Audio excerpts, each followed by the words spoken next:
last section, I explained to you the bunker play was hitting the sand at the right point with the correct amount of loft and then opening your stance according to the shot required.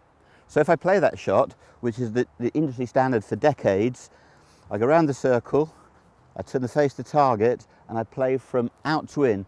It's a swing that goes across the ball from outside the target line to inside, and by nature it's a descending and steep blow. It goes from high to low. It's a downward blow. So here we go. I'm going to the first flag. I'm going to swing across the ball along the line of my feet.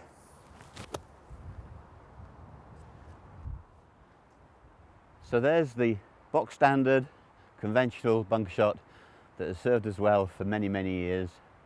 And Gary Player, the great exponent of bunker play, played the shot in that manner from out to in with a descending blow. Now, you connoisseurs of golf who watch American golf in the evenings during the winter and right through the summer, if you watch American Tour players now, you're going to see a change in bunker play. And to do that, I'm going to take away this parallel white line and replace it with this rather large hoop.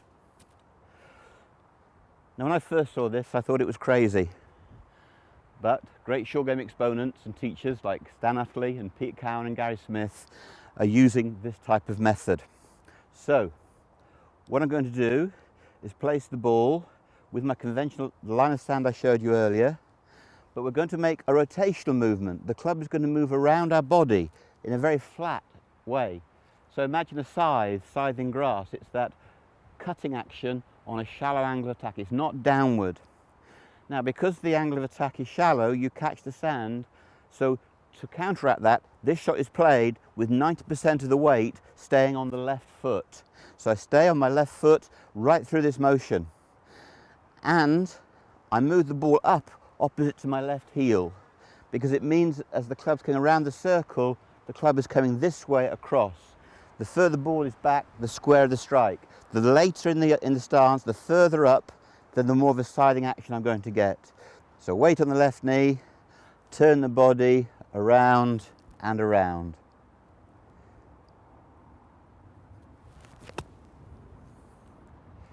Now you can see the ball's gone very close to the flag, but rather than loads of spin and fizz, the ball is lobbed up. It's a glancing blow, it's a deflection off the bottom of the ball pops up, and when it releases forward. So you can see there's two choices. Don't discard the original, keep that in your locker, but add this shot in as a secondary opportunity. They say the long bunker shot, the 50, 60, 70 yard semi-splash shot is one of the hardest. This method does make it easier. I'm now going to play a longer shot to the second flag. So again, in I go, ball off the left heel, blade square, hands low, all my weight left side, it's going to stay there. The ball's well up. This ball is opposite my left heel, inside left heel.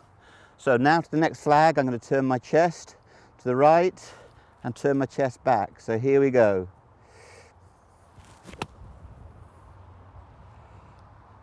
And you can see I've dead weighted the ball there.